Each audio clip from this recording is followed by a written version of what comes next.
Hello बच्चों, welcome back to my channel. कैसे हैं आप सब लोग।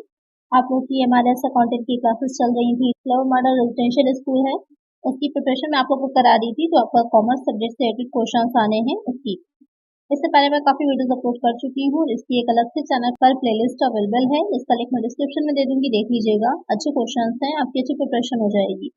तो वीडियो को शुरू करते हैं कुछ और नए क्वेश्चंस के साथ। लेकिन शुरू करने से पहले जिन बच्चों ने अभी तक सब्सक्राइब नहीं किया हो, सब्सक्राइब कर लीजिए, वीडियो को लाइक भी कर दीजिएगा और अपने फ्रेंड्स साथ वीडियो को ज्यादा से ज्यादा शेयर भी किया करिए।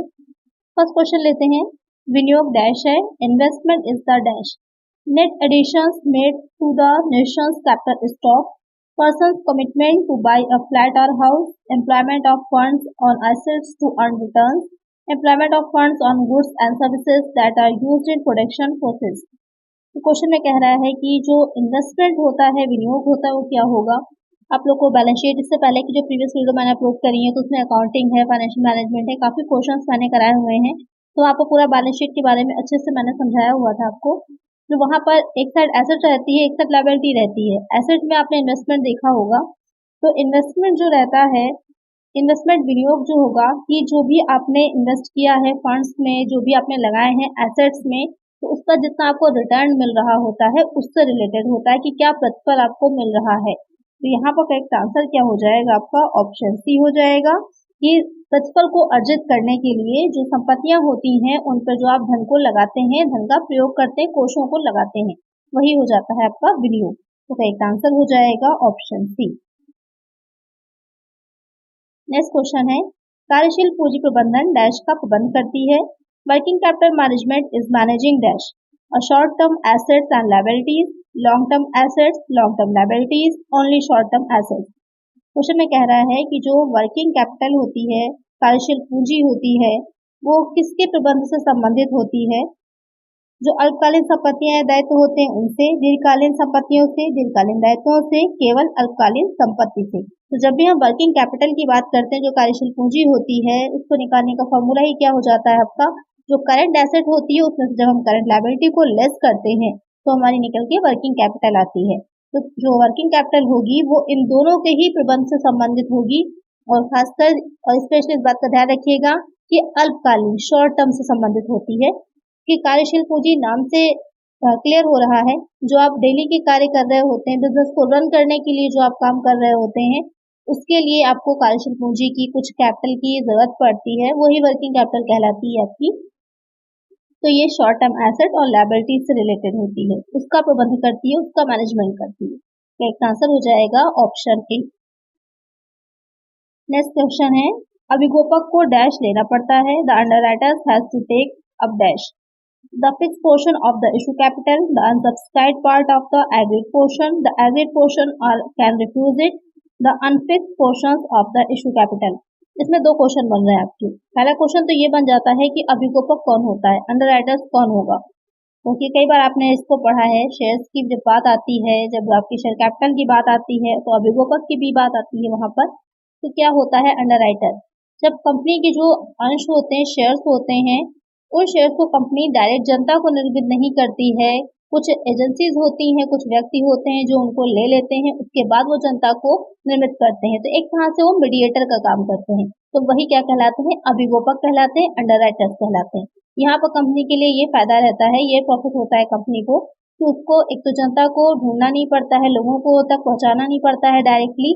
और दूसरी बात ये हो जाती है कि जो न्यूनतम अभिदान की राशि उनको आवश्यक होती है अपने कंपनी, अपने उसको चलाने के लिए, बिजनेस को चलाने के लिए, या जो अंश होते हैं, शेयर्स होते हैं, उनको अलॉट करने के लिए जब आवंटन किया जाता है, अलॉटमेंट होता है शेयर्स का, वो आसानी से उनको मिल जाती है। तो वो हो जाते हैं अंडरराइटर्स। अब क्वेश्चन में है कि क्या लेना पड़ता है, तो जो अनसब्सक्राइब पार्ट होता है उसको लेना पड़ता है। यानी कि जो भी कंपनी की पूंजी होती है उसका जो अनसब्सक्राइब यानी कि जो अप्रार्थित पूंजी होती है उसका एक भाग होता है जिसको लेने के लिए सहमत होते हैं। करेक्ट आंसर हो जाएगा ऑप्शन बी। नेक्स्ट क्वेश्चन है, वित्तीय संपत्तियां हैं dash are the financial asset. आपको यहाँ पर बताना है कि वित्तीय संपत्तियां कौन सी हैं, जो ऑप्शंस दे रखे हैं उसमें से bonds, machine, stock, A and C. यहाँ पर जो वित्तीय संपत्तियों की बात हो रही है, फाइनेंशियल एसेट्स की बात हो रही है, तो फाइनेंशियल एसेट्स जो हो जाती हैं कि जो बॉन्ड्स होते हैं या फिर जो स्टॉक होता है, इन दोनों को ही फाइनेंशियल एसेट माना जाता है, दोनों ही इसमें आती हैं। स्पेशली जो फाइनेंशियल एसेट्स होती हैं आपकी, उनकी जो वैल्यू होती है वो किसी कॉन्ट्रैक्चुअल राइट से या फिर ओनरशिप क्लेम से जुड़ी हुई रहती है। इसमें आपका एग्जांपल की बात करें तो स्टॉक्स आ जाता है, बॉन्ड्स आते हैं, म्यूचुअल फंड्स आते हैं, बैंक डिपॉजिट्स आते हैं और भी बहुत से एग्जाम्पल्स हैं। तो यहाँ पर एक आंसर क्या हो जाएगा? आंसर हो जाएगा आपका option D, A and C. Next question है, कार्यशील पूंजी का आशय होता है working capital, total of current assets, excess of current assets over current liabilities, total portion of assets with changes in business operations, all the above. Question में कह रहा है कि जो कार्यशील पूंजी है उसका क्या आशय है। तो अभी मैंने आपको इसके बारे में बताया ही था कि वर्किंग कैपिटल जो होती है, क्या उसका अर्थ होता है कि जो करंट एसेट होती हैं और जो करंट लायबिलिटीज होती हैं, इन दोनों से रिलेटेड होती है। कैसे निकाली जाती है कि जो आपकी चालू संपत्तियां होती हैं उस पर चालू जो दायित्व होते हैं उसका आधे की होती है, वही क्या कहलाती है? आपकी वर्किंग कैपिटल कहलाती है। और साथ ही कभी कभी जो आपकी वर्किंग कैपिटल होती है उसको हम दो तरह से देखते हैं, एक हो जाती है ग्रॉस वर्किंग कैपिटल और दूसरी होती है आपकी जो शुद्ध वर्किंग कैपिटल कहलाती है, यानी कि नेट वर्किंग कैपिटल होती है। तो यहाँ पर जो आपकी जो ग्रॉस वर्किंग कैपिटल होती है वहां पर सिर्फ आप करंट एसेट का ही जो टोटल होता है उसको लेते हैं, और जो आपका संपत्ति का वह भाग जो ऐसा संचालन में बदलता रहता है, करेक्ट है कि जो आप बिजनेस ऑपरेशंस करते हैं उसमें जो लगा रहता है वो कहलाता है आपका वर्किंग कैपिटल। तो ये तीनों ही ऑप्शन क्या होंगे? करेक्ट हो जाएंगे। कंफ्यूज मत होइएगा क्योंकि कार्यशील पूंजी दो तरह की होती है, इसलिए ये आपका पहला ऑप्शन भी करेक्ट हो जाएगा, बी भी करेक्ट होगा और सी भी करेक्ट हो जाएगा। करेक्ट आंसर होगा यहाँ पर आपका ऑप्शन डी। एग्जाम में इसी तरह के क्वेश्चन आते हैं जो आपको कंफ्यूज करते हैं, वहां पर अगर आपको डिटेल में चीजें पता है तो वहां पर आप कंफ्यूज नहीं होंगी, क्योंकि एक तरह से देखिएगा बी और सी तो दोनों आपके करेक्ट आ ही रहे हैं, पूरी तरह से कम्प्लीटली करेक्ट है। कभी कभी आपको जैसे कुछ पॉइंट नहीं भी समझ में आ रहे होते हैं, लेकिन आप ये देख लीजिए कि आपका बी और सी तो करेक्ट है ही, और यहाँ पर कोई ऐसा ऑप्शन आपके पास दे नहीं रखा है कि बोथ बी एंड सी, तो इसका मतलब ये है कि आपका तीनों ही ऑप्शन करेक्ट हो जाएंगे। तो करेक्ट आंसर होगा ऑप्शन डी। ये ऐसे क्वेश्चंस के लिए मैं बता रही हूँ जहाँ पर आपको कंफ्यूजन हो, किसी एक पॉइंट में समझ में नहीं आ रहा हो, तो वहां पर आप इस ट्रिक का यूज कर सकते हैं। नेक्स्ट क्वेश्चन है, संचालन चक्र अवधारणा के अनुसार कार्यशील पूंजी है। According to operating cycle concept, working capital is that liquid part of new working capital which is required during operating cycle period, net working capital, operating capital, gross capital. तो यहाँ पर क्वेश्चन आपसे कह रहा है कि जो कार्यशील पूंजी है उसके कई कॉन्सेप्ट होते हैं, तो यहाँ पर जो ऑपरेटिंग साइकिल कॉन्सेप्ट होता है उसके अकॉर्डिंग कार्यशील पूंजी क्या रहती है। तो जो शुद्ध कार्यशील पूंजी होती है, नेट वर्किंग कैपिटल होती है, उसका ही एक भाग होती है जिसकी आवश्यकता होती है जो कंपनी के की जो चीजें हैं, जो बिजनेस साइकिल चल रहा है उसकी डेली यूज में जो जो चीजें लगती हैं उसके लिए। तो करेक्ट आंसर हो जाएगा आपका ऑप्शन ए। नेक्स्ट क्वेश्चन है, स्थायी कार्यशील पूंजी है। Fixed working capital is minimum stock of raw material, minimum balance of bank, salaries of workers, all the above. तो जो स्थायी कार्यशील पूंजी है, फिक्स्ड वर्किंग कैपिटल है, वो क्या कहलाती है? स्थायी वर्किंग कैपिटल इन तीनों से ही रिलेटेड होती है। पहले इसको समझ लीजिए, मतलब क्या हो जाता है फिक्स्ड वर्किंग कैपिटल का। आप जो बिजनेस चला रहे होते हैं तो वहां पर जो कच्चा माल है, जो रॉ मटेरियल है, वो आपको कंफर्म नहीं होता। हो सकता है कि अगर एकदम से डिमांड बढ़ जाती है तो आपको ज्यादा रॉ मटेरियल चाहिए होगा, डिमांड घट जाएगी तो आपका रॉ मटेरियल की डिमांड भी कम हो जाती है। लेकिन जो उसका एक का मिनिमम स्टॉक होगा वो आप अपने पास रखते ही हैं, जिससे कि कोई भी अचानक से चेंजेस आए तो आपको पास स्टॉक की कमी ना हो, आपका जो बिजनेस है यानी कि जो प्रोडक्शन है वो रुके नहीं। तो आपको मिनिमम स्टॉक की जरूरत होती ही है। उसमें जितने भी आपकी कैपिटल लगेगी वो तो आपको लगना ही लगना है। बैंक का न्यूनतम शेष, आपने बैंक में अकाउंट अपना अगर ओपन कराया है तो वहां पर अब तो सारे बैंकों ने, चाहे वो गवर्नमेंट सेक्टर में हो, नेशनलाइज्ड हो या फिर प्राइवेट हो, सब में एक मिनिमम अमाउंट निर्धारित कर दिया गया है कि रखना जरूरी होता है। तो आपको अपना बैंक को अकाउंट को चलाए रखने के लिए उतना अमाउंट रखना ही रखना है, तो भी फिक्स्ड हो गया। मजदूरों का वेतन, जो सैलरी आप दे रहे हैं, जो वेजेस आप पे कर रहे हैं, जो आपके वर्कर्स हैं उनको, वो भी कंफर्म है कि आपको इतनी ही देनी है। तो उसमें जो भी आपकी पूंजी लग रही है, कार्यशील पूंजी लग रही है, वो सब क्या होती है? फिक्स्ड यानी कि स्थायी प्रकृति की ही होती है। तो यहाँ पर एक आंसर क्या हो जाएगा? Option D, all the above. जब क्वेश्चन अगर नहीं समझ में आया तो उसको थोड़ा सा डिटेल करके, थोड़ा सा एक्सप्लेन करा करिए अपने माइंड में, उसके बाद समझा करिए। तो वहाँ पर कई बार इस तरह से भी आपका आंसर निकल आता है, अगर आपको क्वेश्चन के बारे में सही से नॉलेज नहीं है तो। करेक्ट आंसर होगा ऑप्शन डी। नेक्स्ट क्वेश्चन है, मौसमी कार्यशील पूंजी की प्रकृति है। Nature of seasonal working capital is short term, long term, medium term, variable. यहाँ पर क्वेश्चन में कह रहा है कि जो मौसमी कार्यशील पूंजी होती है उसकी क्या प्रकृति रहती है या वो किस तरह की रहती है। तो मौसमी कार्यशील पूंजी जो होगी वो हो जाती है आपकी जो शॉर्ट टर्म से रिलेटेड होती है, क्योंकि जैसे अपना इंडिया ही है, हमारे यहाँ विंटर है, समर है, रेनी सीजन है, कई तरह के रहते हैं। तो उसमें क्या रहेगा कि उस मौसम के अकॉर्डिंग आपकी कुछ डिमांड बनती है, उसमें आगे कुछ पूंजी जो है इन्वेस्ट होगी। मौसम जैसे ही चला जाएगा उस चीज़ों से रिलेटेड आपकी डिमांड भी समाप्त हो जाती है। उसमें जो पूंजी लगी रहती है वो क्या कहलाती है, मौसमी कार्यशील पूंजी। तो उसकी प्रकृति क्या हो जाती है, वो शॉर्ट टर्म होती है, अल्पकालीन होती है। तो एक आंसर हो जाएगा ऑप्शन ए। नेक्स्ट क्वेश्चन है, कार्यशील पूंजी की पर्याप्तता आवश्यक है। Adequacy of working capital is required for prompt payment, for increase in credit, for convenience in raising loan, all the above. तो यहाँ पर क्वेश्चन में कह रहा है कि जो वर्किंग कैपिटल होती है उसकी नीड क्यों होती है, क्यों इंपॉर्टेंट होती है, क्यों आवश्यक होती है। तो यहाँ पर इन तीनों ही चीज़ों के लिए आपकी वर्किंग कैपिटल इंपॉर्टेंट होगी कि जो पेमेंट आप कर रहे हैं, जो जब भी लोन लिया जाता है तो लोन लेने से पहले जो भी लोन दे रहा होगा वो आपकी बिजनेस की इन सारी चीज़ों को ध्यान में रखता है, ध्यान देता है कि लिक्विडिटी क्या है। इसीलिए आपका लिक्विडिटी रेशियोज निकाले जाते हैं जिससे कि आसानी से जान सके कि आपकी बिजनेस की करंट में सिचुएशन क्या है कि आवश्यकता पड़ने पर उसका लोन आप वापस चुका पाएंगे या नहीं पेमेंट कर पाएंगे उसको। तो भुगतान में तरलता है तो भी साथ में अगर आपकी लिक्विडिटी रेशियोज अच्छे रहते हैं, अगर आपकी भुगतान करने की शोधन क्षमता अच्छी होती है, सॉल्वेंसी रेशियोज जो निकाले जाते हैं, तो वहाँ पर आपकी गुडविल अच्छी बनती है, आपको स्टॉक अच्छी बनती है, इसलिए आसानी से आपको लोन भी मिल जाता है और ऋण प्राप्ति में सुविधा हेतु भी। तो तीनों ही आंसर आपके करेक्ट हो जाएंगे। तो करेक्ट आंसर होगा option D, all the above. Next question है, अत्यधिक कार्यशील पूंजी प्रमाण है। Excess working capital is evidence of advance credit, deemed of the product, idle funds, none of this.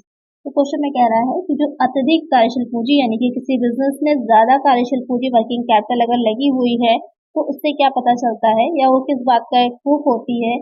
तो वो हो जाती है निष्क्रिय कोषों का, आइडल फंड्स का, कि आपके पास बहुत ज्यादा फंड्स हैं, आपने के पास से बहुत ज्यादा वर्किंग कैपिटल है लेकिन आप उसको सही ढंग से यूज ही नहीं कर पा रहे हैं, सही ढंग से उसे अपने बिजनेस में लगा नहीं पा रहे हैं, इसीलिए वो एक्सेस आपके पास है। वरना तो ये साइकिल चलता रहता है, आपके पास है कैपिटल आई, उसमें आपने उसको रॉ मटेरियल में या जो भी वर्किंग कैपिटल की जहाँ जहाँ आवश्यकता होती है करंट एसेट और करंट लायबिलिटीज में आपकी इन्वॉल्व है और वो आपका साइकिल चलता रहता है।